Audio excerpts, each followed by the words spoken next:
Tonight's dinner, chicken street tacos with caramelized onions. Super, super healthy. You can actually serve them just as lettuce wraps or in street size flour tortillas. So we're going to start getting our onions ready now. And we're going to go ahead and caramelize our onions in one of my very favorite skillets. It's our non-stick stainless steel. It's a 12-inch skillet.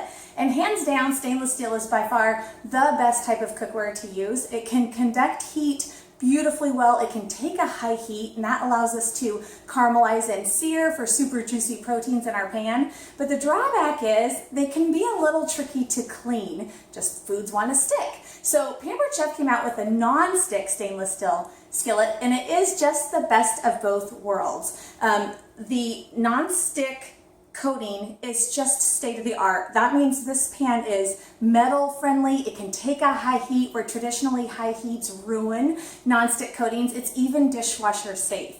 So I can sear meats in here, but at the same time, on another day, I can do scrambled eggs in here, or I could saute vegetables.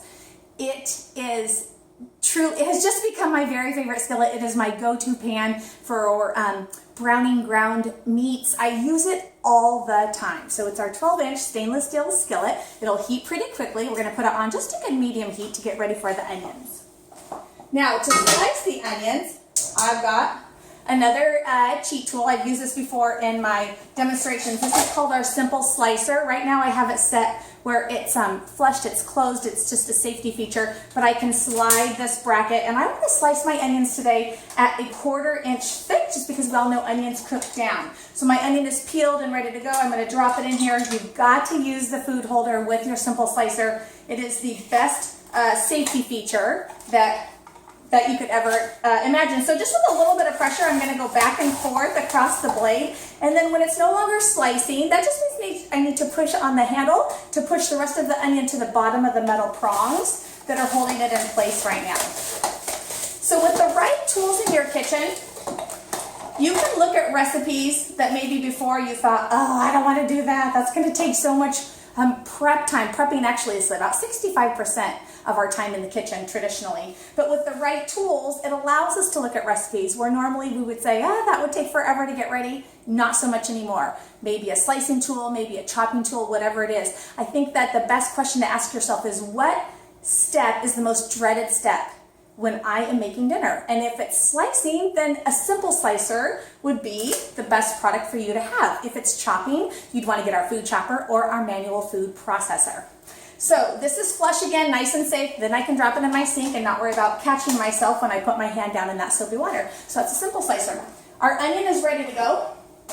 I have our onion on, and you're going to see that these are uniform in thickness. If I can get them apart from each other because they're wet. And that's really going to come into play if I were doing a recipe like a stir fry, where I need to have those veggies pretty even in thickness, or if I'm doing a stir fry, I want my zucchini a little thicker, my carrots a little thinner, so that they really can cook at the exact same time. So having a product that slices uniformly, it will yield a better meal as the end result. So this flexible cutting mat has a silicone base on it, so it doesn't slide on my countertop, but it allows me just to do this and then slide my vegetables right into my pan. I'm going to let them sit here just for a minute. My skillet's not quite hot enough, so I'm just going to put them to the side, and let's pull out our quick cooker. Let's get ready for our the chicken. Actually, the recipe comes in the Quick Cooker cooking guide. If you own a pressure cooker and you've had experiences where you've burned yourself or you're afraid you're going to burn yourself, you'll never use that product again. And I'm so proud with Pampered Chef because we really took a ton of consumer feedback to make sure that our quick cooker was the safest on the market. It's going to come with a cookbook, because we know that if you start with our recipes, then very quickly you're going to be Googling or going on Pinterest to find other great recipes for a pressure cooker. A pressure cooker will cook your food in about 70% of the time. It will create the juiciest of proteins, and because it is so efficient, it's just energy efficient. It's just going to save some money on that electric bill as well. Our pressure cooker has 16 settings. So you're going to do white rice and brown rice, and you're going to do your beef and your chicken and all that. But we also have settings to sear. So our stainless steel inner pot will get nice and hot. You can actually sear a pot roast in here before you go ahead and pressure cook it. Or we also have a setting to turn it into a slow cooker. So you can sear that pot roast, caramelize some onions and carrots, put it all back in together, and then click the button for slow cooker. If you use your crock pot a lot, I like crock pots. We like crock pots for the convenience, but often with crock pots, we can't sear something first. And there's something to be said about caramelizing the exterior of our protein before we cook it slow and low. So we can get rid of that crock pot. Those take up just prime real estate in our cupboards, and a quick cooker, like something like this, would replace both. It's going to do multiple things at one time. This even has a setting for proofing. So if you're a baker, you can actually proof your dough in here. So it's got custom settings, all sorts of great stuff, but it is just so well made. It's going to have stay cool sides, and it has handles on both sides just for easy maneuverability in throughout your kitchen. If you don't like things on your counter, I don't. I like to keep it in the cupboard. It's going to be safer to grab it from the bottom than to grab it from the top. Let's get going. I can tell that my pan is getting warm, so I'm going to turn the fan on low over here, and let's go ahead and add the onions to the skillet. And I'll catch you up and I'll show you this in a bit. I know it's out of the camera right now, but we're just going to get it going, start kind of getting them moved around in that pan and get them cooking. They're going to brown really nice. Okay, so let's see. Let's get our chicken going. So this recipe I call chicken street tacos with caramelized onions. In our cookbook, it's one of your starter recipes that we suggest. It's actually called Simple Salsa Chicken, and it's right there at the bottom. We give you 3 really easy recipes to do right off the bat so that you can get the hang of your quick cooker. So we're going to do about 2 pounds of boneless, skinless chicken breast, and I just always trim mine up really good, and then I just cut them into strips. It's going to come into play later when I need to cut this chicken up using our salad choppers. It's going to make the cutting process a lot faster. The tongs I'm using, I love.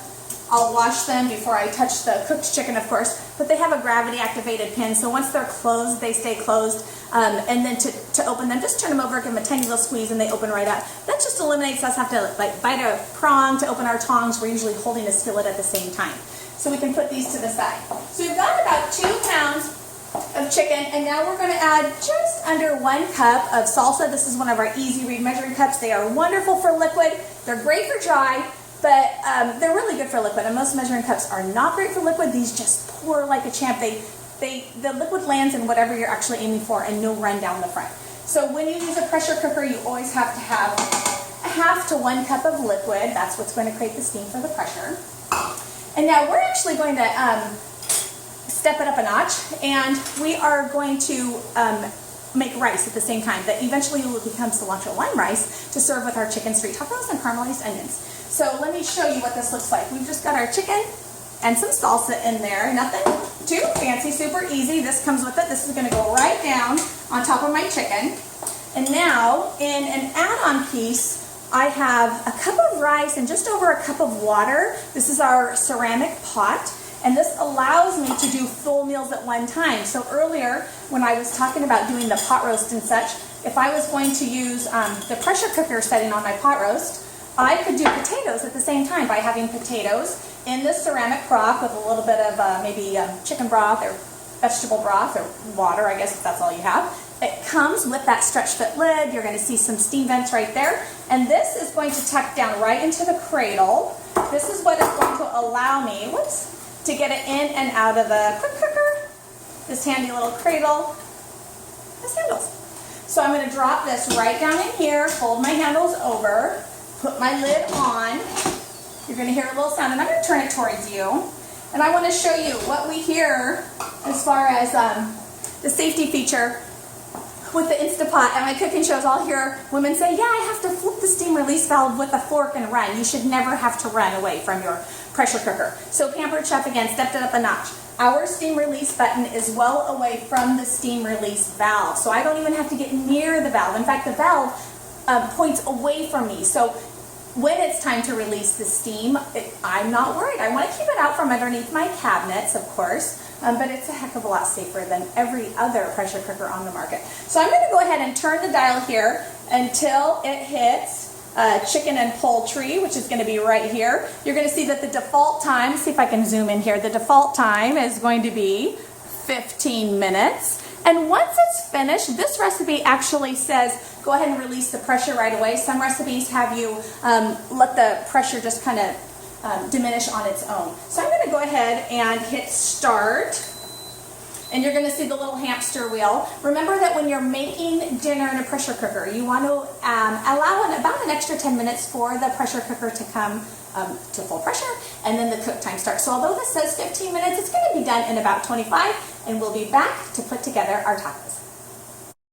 Our chicken is done. It just beeped. It actually beeped about 3 minutes ago. I don't know if you can zoom in. So once the quick cooker is finished cooking, it will start counting upright to let you know how long it was kind of hanging in there for, which doesn't matter. It just keeps it nice and warm. So I need to release the pressure, and here's the safest part of this. Here's my button. My release valve is back there. Look at that. That's a lot of steam, and that would absolutely burn you. This is why people have just not had the best luck with some other pressure cookers on the market. So we're gonna let the steam release. I've got some cilantro and lime ready to go. We're gonna turn that rice into cilantro lime rice. Let me show you what our onions look like. We got clean tongs here, and these are beautiful. So and I added no oil, nothing to the pan. So it can take that high heat like we talked about. So we have just beautifully flavored caramelized onions. All right, once the pressure has released enough for the safety, this little red tab back over here is going to drop down. Let's see if we can get that on camera. I'm not quite sure. It's going to drop, and then that will let me know that it's no longer pressurized. In fact, the lid doesn't even come off if it is pressurized. It's just a safety feature. So it's just dropping everything right now. And then the ceramic pot with the rice is going to be hot, so I'm going to use my mini oven mitts. I love them. They look like little sharks. They cover your knuckles, but they have really great grip, and they're going to lift that hot cradle right out for me. So my peg just dropped. I'm going to zoom back out. We're going to take that off now. I can turn my lid. All right, I'm just going to put this over here. Grab the cradle that has the ceramic pot in it, and the rice is a little bit of steam on top, so I'll let that drop. I'm going to take my stretch fit lid off. This rice looks wonderful. See if we can get that in camera. I'm going to give it a little bit of a fluff because it's perfect. Here, I'll see. Now let's add some lime juice. So here's our citrus press. Citrus presses should be metal, and we want them to be big because we don't only squeeze tiny little key limes. I do not want pulp in my cilantro lime rice, so I'm going to put my lime cut side up. If you want pulp in something, like you're doing a homemade cocktail or you're going to do homemade lemonade or something, and you can stand the texture of the pulp, it sure is a lot better for you. The juice of one piece of fruit is considered one full fruit serving, and if you can add the pulp, it's even better. You can hear that. There's nothing left. A citrus press really allows us to be just smart in our kitchen. A lot of times at the grocery store, we might have the intention of, after going to the grocery store, we're going to go to Sprouts or something to grab our produce at a better price. And then we get to the grocery store and we're like, forget it, we're here, we'll only do one stop. So if we're buying our produce at the grocery stores, they really do make the bulk of their profit on their produce. We want to be smart and use everything that we buy. So using a citrus press works. All right, we're going to add a little bit of cilantro in here, and I'm just going to fluff it, and this will become our cilantro lime rice. Still pretty warm, and I'm going to scoot this a little bit closer because now we're going to take out the salsa chicken. All right, this looks good, and it smells so good. Fresh citrus juice. Smells so good in the combo with that cilantro. This looks great. So this can go in our tacos or beside our tacos, doesn't matter. That's ready to go. And now let's take out our chicken. So I've got my tongs. Where did I put? Oh, they're right here. And I just want to reach down and take out that take out this little stand that the cradle sat on. And this looks beautiful. The chicken is gorgeous, and there's a lot of liquid in here. To grab this, I'm going to use our little silicone, just our little finger grips. These look really good. To grab that hot stainless steel inner pot. And this inner pot is dishwasher safe, but you can see there's a lot of liquid down in there in that chicken. So now, to cut the chicken, that is the big question, because do I want to put it on a cutting board and use a knife and a fork? That would just be pretty cumbersome. So what I am going to do is I'm going to pull out our salad choppers. These are awesome. One side's a spoon, 2 titanium coated blades, and they are called salad choppers, so they are ideal for taking your fresh produce. Whoa, almost dropped it. Ideal for taking your fresh produce and making a chopped salad really, really fast, kind of just dig into that bowl and go to town, but they're really good on hot cooked meat. So I can actually literally just reach in, grab a piece of chicken, and then just start cutting it. And it's gonna go right through, right? So I'm gonna hold this pot, and I'm just gonna start attacking this chicken. And I'm gonna shred it right inside the stainless steel inner pot, and I'm gonna have shredded chicken so fast. So the salad choppers do not work on raw meat. They're only for cooked meat. So if for some reason, I know this chicken is totally done, but if for some reason it wasn't going all the way through, then I'd want to check the doneness, but it's just going right through unless it's a really thick piece.